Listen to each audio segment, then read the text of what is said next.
Olá, está começando o Café Filosófico, um programa que leva você a um momento de reflexão. Hoje eu converso com o professor Luiz Roberto Alves, do IFRN. Professor de Filosofia, bem-vindo, Luiz. Obrigado, mais uma vez estar aqui. Por ter aparecido hoje. E a ideia é conversar um pouco sobre a sua experiência da filosofia no ensino médio, dos projetos que vêm sendo desenvolvidos, né, e algumas outras coisas. Bem, falar sobre filosofia no ensino médio é um pouco desafiante, né, para a gente, porque a gente está aprendendo a fazer no caminho, né, essa ideia de desenvolver filosofia. Quando a gente vai fazer uma retomada histórica, a gente percebe que filosofia ela é um componente curricular obrigatório, né, nos cursos de ensino médio no Brasil todo, desde 2008, né, bem recente, tem 8 anos isso, né, e a gente não pode esquecer que é obrigatório estar lá porque existe uma lei obrigando, a Lei 11.684 de 2008, né, e em função disso a gente tem é sempre desafiante. Eu acho que o termo que mais cabe a nós lecionarmos filosofia para o ensino médio é essa ideia de desafio mesmo, né? Que a gente aprende no caminho mesmo, nesse fazer, até mesmo porque é diferente, por exemplo, de um público de um curso de filosofia, né? Porque o aluno de uma graduação de filosofia ele está ali por livre e espontânea vontade, né? Ele escolheu estar ali. A gente trabalha mais ou menos com a ideia que poderíamos usar, que é um termo de uma plateia cativa, né? É um aluno do ensino médio, né? No nosso caso, do IFRN, é um aluno do ensino médio com um curso técnico integrado. Né? Desculpa te interromper, mas já se fazendo uma ponderação, por exemplo, se pensa pensando nos parâmetros curriculares, né? Que pensam a filosofia, o lugar dela dentro do ensino médio. Há alguma diferença, algum caráter especial para, por exemplo, a filosofia dentro de um instituto federal que é voltado desde sempre para a tecnologia? Como é que é? Sim. Os parâmetros curriculares que nós usamos são os mesmos para o ensino médio como um todo, né?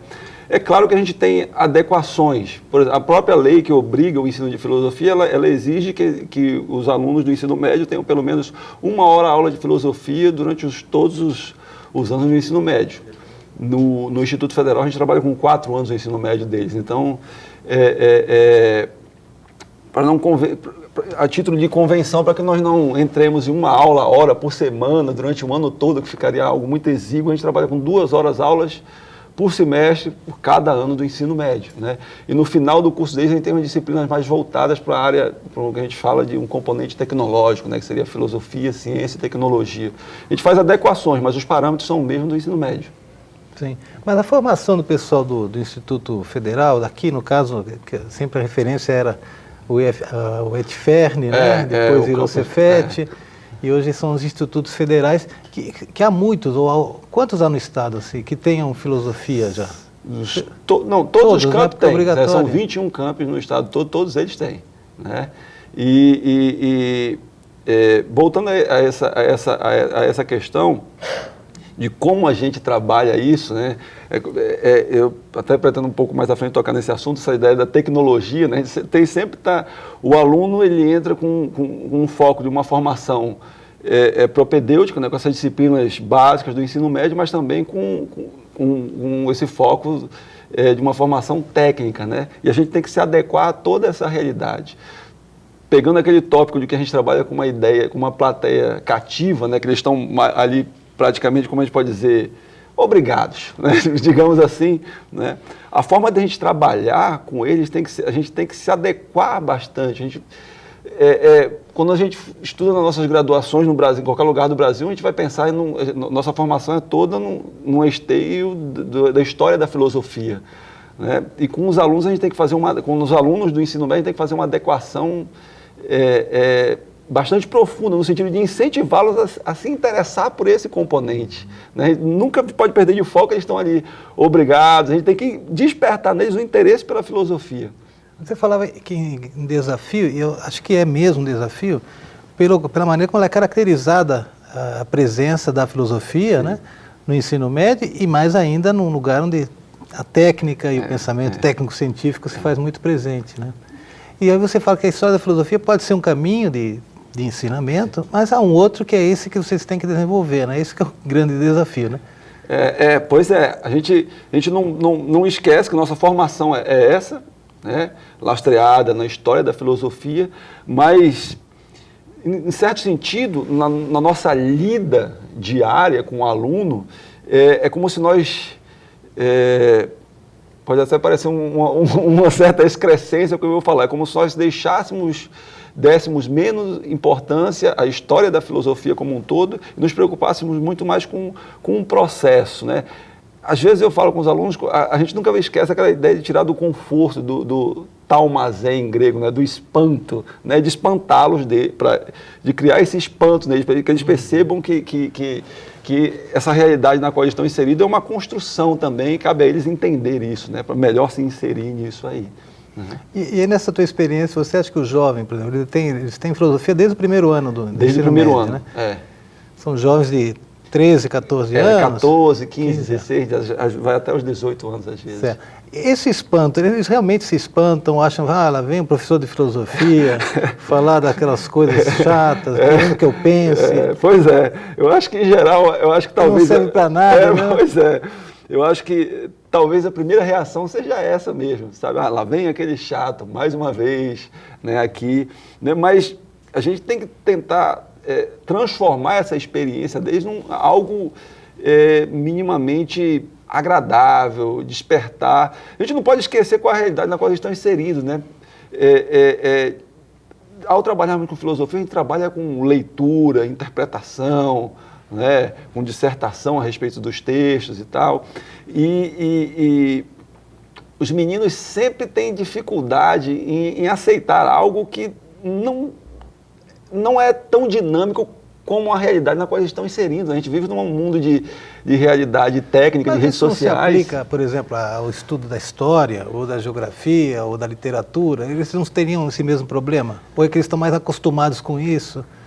Penso que sim. Na conversa que eu tenho com amigos de outras áreas, também se aplica isso, né? Mas eu acho que talvez com a filosofia, por nós estarmos de forma muito recente, né, e por essa característica de estar ali obrigado, né, eu acho que essa coisa se aplica a todas essas áreas, principalmente essas áreas que a gente chama de mais humanísticas, né? O aluno sempre olha com um certo receio, né? Eles às vezes vêm com certos paradigmas, né? Tem uma de que já na flor da idade ali, já parte do princípio, professor, eu sou de ciências exatas, essa coisa de refletir, sabe, isso não é para mim e tal, e a gente tem que tentar quebrar essas coisas, né? Depende de como a gente trabalha isso, né? Eu parto do princípio que a gente sempre tem que estar incomodando o aluno no sentido positivo do termo, né? Sempre que ele problematize a realidade na qual ele está inserido, isso que eu acho que esse que é interessante. E como é que você faz isso? Você vale de textos filosóficos mais antigos, contemporâneos? Como é que é? É bom isso, né? Assim, como é que pois é.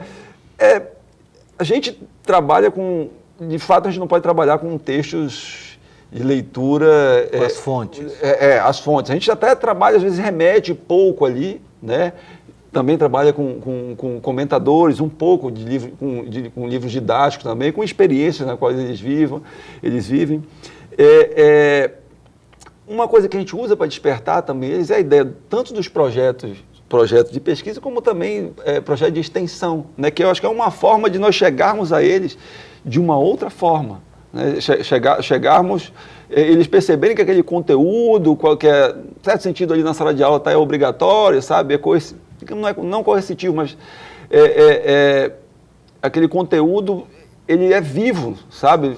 Só a título de relato, a gente teve uma experiência boa nesse último ano letivo, com professores de outras áreas, sociologia, história, promovemos um projeto de extensão chamado Debate em Cena, né? O qual a gente escolhia temas que a gente sabia que eram polêmicos, né? E traziam pessoas com visões distintas para que de fato debatessem sobre o tema, né? A gente não queria que fosse um monólogo, as pessoas que pensam de forma igual, falando sobre o mesmo tema, mas escolhíamos pessoas que pensavam diferente, para que eles percebessem como é que se dá essa construção por meio da dissociação, né? Como é que se depois faz essa associação das ideias, e para que eles conseguissem tomar um partido disso que a gente estava fazendo. Acho que esse tipo de coisa a gente consegue motivar eles um pouco, sabe? Que eles percebam um pouco mais a necessidade. E que temas foram tocados lá?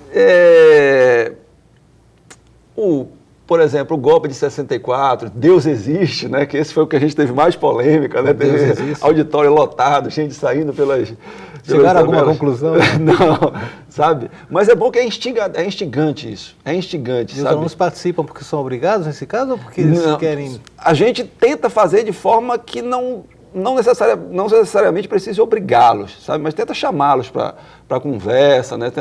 E aí alguns professores que têm aula naquele momento liberam os alunos para ir participar do Você falou uma coisa que é interessante, porque um aluno chega e fala assim, não, eu sou da área de exata, o meu futuro é engenharia, o meu futuro... E, de certa forma, isso não significa que ele não possa também ter acesso à filosofia ou a pensar o contrário, né? Você tem que justamente provocar isso. Exatamente. Esse que acaba sendo o nosso desafio, né? Que ele perceba que ele não é engessado dentro daquele componente, digamos, tecnicista, né? Ele tem que tentar entender o porquê daquilo ali. Acho que a filosofia pode promover isso perfeitamente, né? Ela tem essa capacidade de promover isso. É um pouco isso que os parâmetros colocam, né? De fato, para que a gente consiga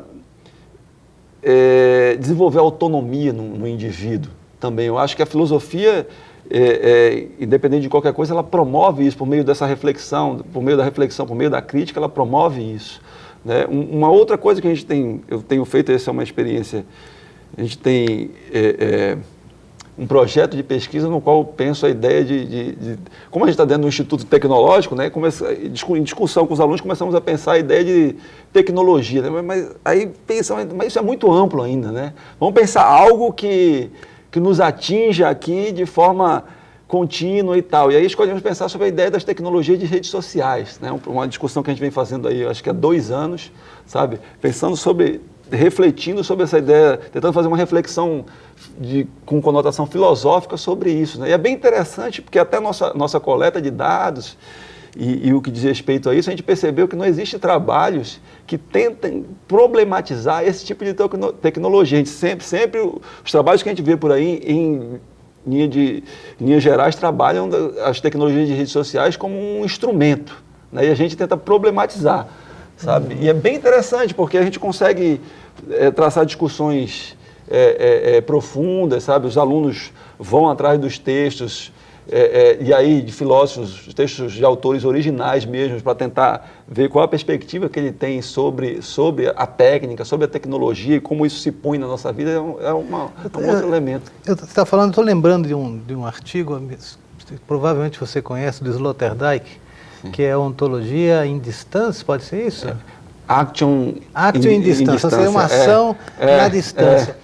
E eu lembro que ele falava que essas redes sociais, esse novo modo das pessoas se comunicarem, também suscitam um certo tipo de metafísica ou de compreensão da realidade totalmente novo, né? Porque o outro se dá na distância. Você lembra desse artigo? E fala um pouquinho de Sloterdijk, porque acho que é um pensador que está muito preocupado com essa coisa. Eu sou suspeito até de falar sobre isso, porque... Você é um dos poucos doutores em filosofia com uma tese sobre Sloterdijk. Que eu falo, minha tese é sobre Sloterdijk, mas é interessante isso, porque Sloterdijk ele já trabalha a ideia de humanismo, né? A ideia de homem, o homem se dá na técnica, né? Por isso que ele trabalha com as ideias de antropotécnicas, né? Desde da antiguidade e tal, mas nessa concepção dessas tecnologias modernas, eu acho que isso que motiva a gente também a fazer uma leitura dessa, e a gente percebe isso em função das leituras que fazemos, é que esse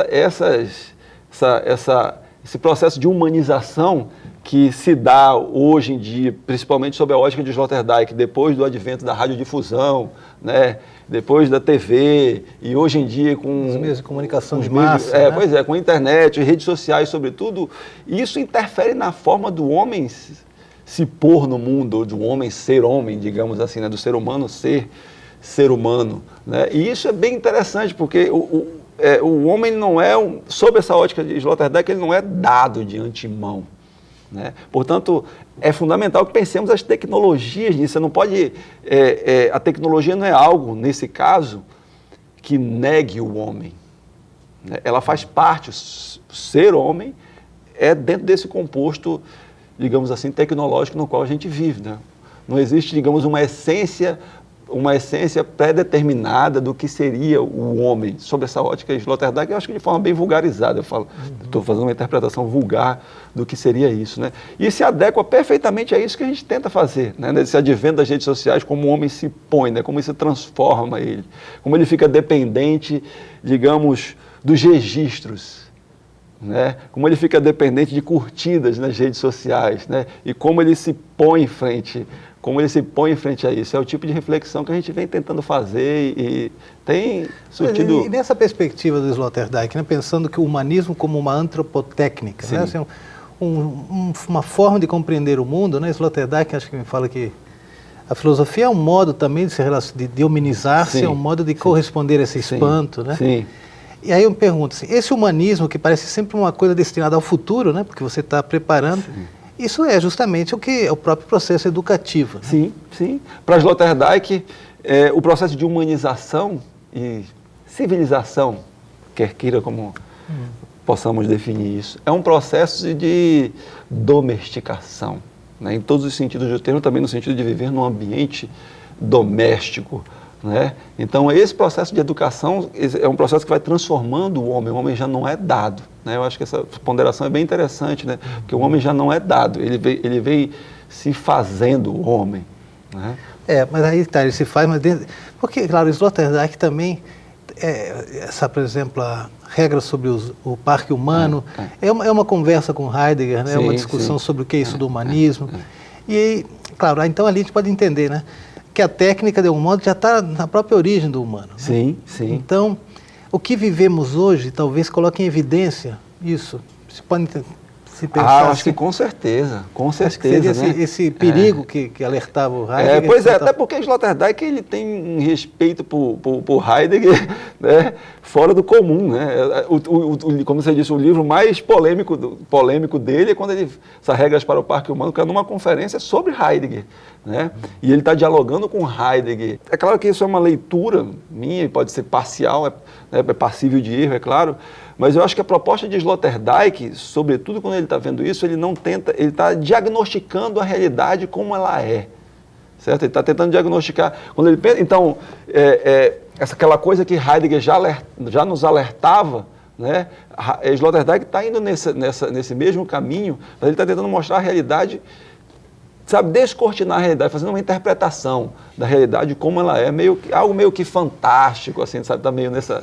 eu acho muito bonito tudo isso, porque tem essa coisa, essa interpretação de Sloterdijk, que você fala, tem um diálogo com Heidegger. Sim. E tudo mais, mas tem uma discussão importante que está aí nessa ideia da esfericidade que ele fala. Sim. Queria que você desenvolvesse um pouco isso, porque isso muda um pouco, está em jogo aí uma discussão sobre o que é o espaço, o que é mundo, sim, como é que se estabelecem as relações. Para Sloterdijk tem uma trilogia clássica, né, que são as esferas, né, e em outros textos ele também trabalha essa ideia, que ele vai dizer que o próprio processo de humanização, desde essas eras pré-históricas, se dá quando o homem passa, os primeiros hominídeos, né, passam a viver nesse ambiente doméstico, quando a cria humana passa a ser cuidada de uma forma diferente, né? O ser humano, sob essa ótica de Sloterdijk, é como se ele não tivesse... ele está menos sujeito às determinações biológicas dele a partir do momento que ele e aí, a partir desse ambiente esférico, doméstico, ele vai fazer a referência também à barriga da mãe, né? Então o ser humano está sempre dentro dessa esfera de proteção, né? Depois que sai da barriga, dessa esfera doméstica, quando esses hominídeos começam a criar esse ambiente para proteger a cria, para proteger a família, e assim se dá as antropotécnicas, né? O homem ele vai se desapegando, digamos assim, o hominídeo vai se desapegando da prisão biológica dele, digamos assim. Né? Não é à toa que depois ele vai fazer aquela relação com Heidegger, que ele vai dizer que o ser humano é um ser biológico com características ontológicas. Né? Ele faz uma reinterpretação de Heidegger nesse sentido. Uhum. Porque então, o que você está dizendo é o seguinte, né, que a passagem desse pré-humano ao humano se dá justamente pela constituição de um domus. Sim. Que ganha esse caráter esférico, para não dizer que é uma questão, a espacialidade aqui, sim, ela não é vamos dizer assim, quadrado, não é uma superfície que pode ser medida, né? É uma outra dimensão que ele abre, né? Com certeza, eu acho que, e a partir desse momento é quando você começa a pensar também na esfera dessa compreensão espacial, né? Que extrapola o sentido geográfico do termo, digamos, essas limitações geográficas, né? Na esfera da linguagem também, né? Que a linguagem, seguindo de novo Heidegger, é que promove essa abertura para o homem, né? O homem e esse ambiente, essa coisa meio que esférica é onde o homem se encontra, né? Uhum. A imagem da esfera também é uma imagem muito recorrente, é uma metáfora que você pode encontrar talvez desde Parmênides, se quiser, né? A filosofia com sempre... certeza. A ideia de entretecimento, ou seja, que o homem vai tecendo, entretecendo, talvez não exista a palavra propriamente, mas ou seja, de que as relações humanas no espaço, né, elas são relações temporalizadas, e acho que a indicação dessa esfera em todos os níveis que ele coloca, né, meio que vai colocando em evidência essa coisa toda. Ou seja, a domesticação do ser que fala Sloterdijk, né? Sim. Pensando isso desde o ponto de vista da tua função, da nossa função como professores, é de algum modo paradoxal, né? Que lugar é esse da filosofia necessário, né? Aqui na universidade, mas também no ensino médio, como é que isso colabora na constituição mesmo dessa esfera? Né? Eu acho que você conseguiu captar mesmo o problema todinho. Qual o papel da filosofia nisso, né? Se a gente trabalha com... Eu acho que de forma preliminar, poderíamos dizer que é problematizar isso, né? Refletir acerca disso. Não sei se a gente pode ter a pretensão de propor soluções. Eu acho que isso seria demasiado para a gente. Mas né? É que o questionar é importante. O questionar, né? é o que é o importante. E aí, independente se estamos nesse ambiente estritamente mais filosófico, nas universidades, ou com os alunos do ensino médio, conforme a gente começou a conversar, eu acho que o problema é esse. Né? É claro que o nível de estímulo que você pode ter, né, com os alunos é menos elaborado, mas isso não impossibilita que você tente levantar esses problemas, né? Claro, de uma forma bem mais didática, né, bem mais superficial também. Né? Porque aí essa pergunta, para que serve a filosofia, ela pode ser desvirada, né? De algum modo, assim, o que a filosofia não está para servir ninguém, né? Não é o que eu posso fazer com a filosofia, talvez o que a filosofia pode fazer comigo, né? E aí eu penso até uma outra imagem que Sloterdijk coloca, que é essa ideia de que a filosofia abre como um estado de exceção. Ela cria como um lugar dentro do mundo no qual nos inserimos, regido por uma certa compreensão de realidade, e que é um lugar que já de algum modo dialoga com essa realidade, mas também é um estado de exceção porque ele não se deixa dirigir vamos dizer assim, por conceitos ou definições que partem dessa mesma realidade. Ou seja, ali o lugar do pensamento é um lugar aberto, é um lugar de abertura. Né? Eu acho que é uma boa compreensão, né? Essa ideia de excepcionalidade, que é como a filosofia se põe. Né? A manutenção do espanto, de certa forma. Essa manutenção constante, né, do espanto. Eu acho que a leitura que de Sloterdijk acerca disso é bem interessante e respaldada de relevância em função disso. Né? Ela não, apesar de ela ter esse lugar no mundo, mas ela simplesmente ela não é só levada. Né?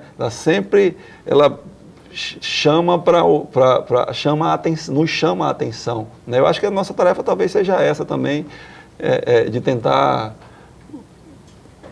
trilhar esse caminho aí um pouco, né? De tentar... E também essa coisa de garantir esse lugar, né? Essa excepcionalidade que, como você disse, não faz 10 anos que a coisa é obrigatória mesmo, né? A gente nunca pode esquecer isso, né? Nunca pode esquecer isso. Se ela está lá obrigatória, ela está por força de lei e por, talvez, não sei necessariamente se a gente já poderíamos falar, porque a sociedade reconhece a filosofia como uma necessidade, né? Talvez ela esteja lá uma necessária exceção. Pois ela está lá ainda como uma necessária exceção, né? Eu acho que essa é uma ideia que a gente nunca pode esquecer. E eu ia te perguntar também, pensando desde os parâmetros curriculares e também desde as matrizes que vão avaliar, né, o Enem, por exemplo, né? Eu ia te perguntar se você vê nisso, porque a gente ouve nesses últimos tempos certas críticas a uma ideologização da escola, né? Sim, sim. Eu não encontrei uma ideologia, eu não posso nesses parâmetros, nem nas matrizes, mas você está nisso há muito mais tempo. Como é que é? Você vê isso? É bom também a gente tocar sobre isso, que a gente está num momento de efervescência, né? Efervescência política, efervescência ideológica e tal. Então existe muita discussão a respeito disso, sobre doutrinação ideológica, né? Evidentemente, quando a gente existe por trás dos parâmetros curriculares, então a gente sabe que existe pessoas que, evidentemente, que tem todo um perfil, um contexto, né? As quais, muito provavelmente, na construção daqueles parâmetros, talvez a gente consegue perceber um pouco isso lá, mas eu acho que a despeito disso, muito dessa crítica que é feita hoje é acerca dessa ideia do professor como um todo, e aí não é o professor de filosofia especificamente, mas que existe essa possibilidade dele estabelecer uma relação de doutrinação ideológica com o aluno. Eu acho que também existe a leitura da realidade, a leitura do problema também, eu acho que é meio enviesada, talvez, porque a solução que é proposta, ela é tão absurda quanto o problema que está sendo apontado, né? A meu ver, eu costumo conversar sobre isso com alguns colegas de diversas áreas. A meu ver, se você acha que existe esse problema de ideologização, que convenhamos que existe, eu acho que a solução para isso é mais liberdade. Você dá a chance para que opiniões divergentes possam prevalecer dentro do mesmo espaço. Eu te fiz essa pergunta porque eu encontro nas matrizes um verdadeiro fomento, né? Uma provocação ao pensamento que fala, bom, tecnologia, sim ou não? Qual é o lugar disso? Como é que a tecnologia e o nosso modo de vida e de civilização altera o meio ambiente? Essas questões estão lá colocadas. Então não tem uma doutrinação, na minha perspectiva não tem. Pois é. Mas em filosofia a gente vê isso menos. Talvez os outros parâmetros curriculares, infelizmente, eu não tive acesso a eles ainda, mas, enfim, quando as pessoas falam disso, estão falando de uma situação mais geral, né? Mas eu acho que o remédio que estão propondo talvez se torne, sabe, muito mais venenoso. Eu acho que o remédio para isso é permitir com que posições divergentes habitem dentro do mesmo espaço, né? Sabe, eu acho que não é proibir, criar norma, porque aí você vai entrar no mérito de quem está criando essa proibição, sobre que ótica, sobre que ideologia. Eu acho que isso é profundamente problemático, né? Profundamente problemático essa realidade. Luiz Roberto, chegamos ao fim da nossa breve conversa. Eu te agradeço, Luiz Roberto Alves, do Instituto Federal do RN. Obrigado, Luiz. Obrigado. E você que está em casa já sabe que semana que vem tem mais. Até lá.